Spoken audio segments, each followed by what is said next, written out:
though is so important. And I would even, what you just said about the actions that you are making and the impact that that has. I think we want to do good, like a lot, we want to support people. And as you were talking, I was thinking, during the fires and even like when I was back in Toronto, you have these crises and everyone jumps to be like, I want to cook you food or I want to go like give you all my clothes and all that. And then I learned going downtown, handing out homemade pizza from my nana that I thought people would love and like clothes that they didn't want that or need that. They're like, we need batteries, we need this. And I was like, wow, this probably happens all the time. So much food and clothing goes to waste because we're not solving the right question. I didn't heard about what happened. Yeah, yeah. They had 500,000 pounds or something. Yeah. That people didn't take. Yeah. Wow. And this is the thing. So it's like, does not like, so now I stop and ask myself, is this action actually supportive? Is this action actually what they need? Or is that what I just want to do to help? And it's not the thing that's needed. And yeah.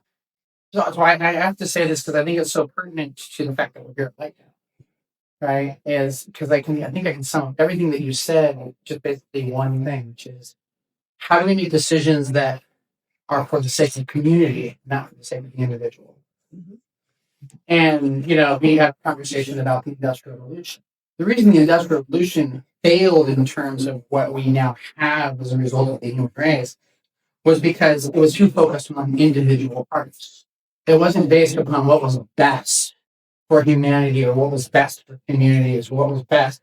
Instead, it did the opposite. It taught us that we could exploit communities so that we could make money.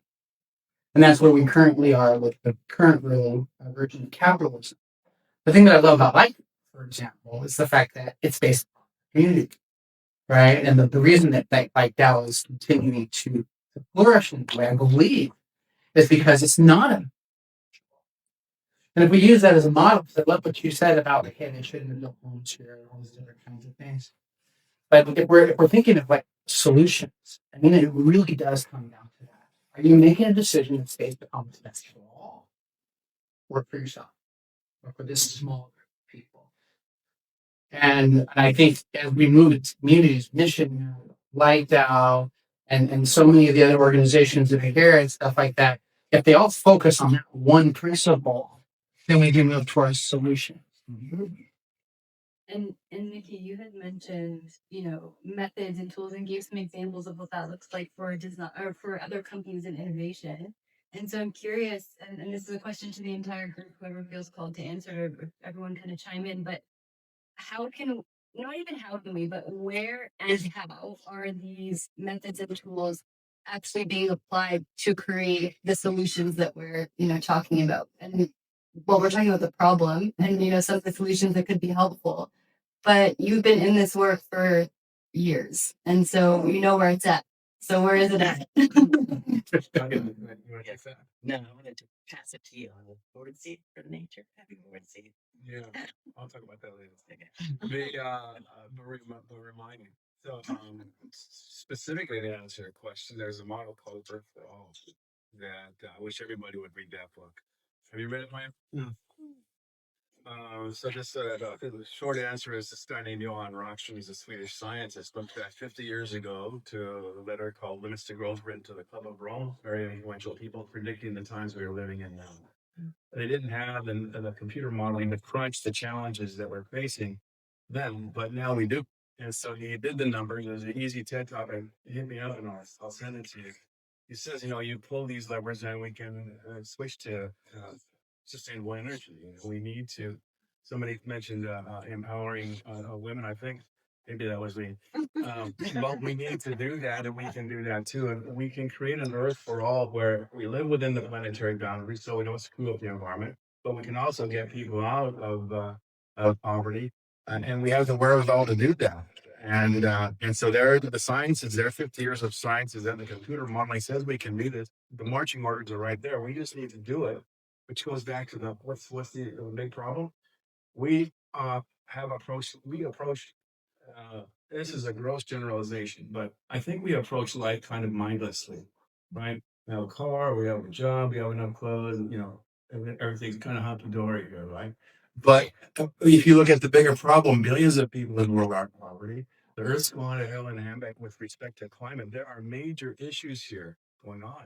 But as long as in our little neighborhood, in our home, where things are okay, we kind of don't worry about that bigger picture. So we need to do what you said. We need to think about everybody and not just the individual, but we also need to think about the long term and not just the short term.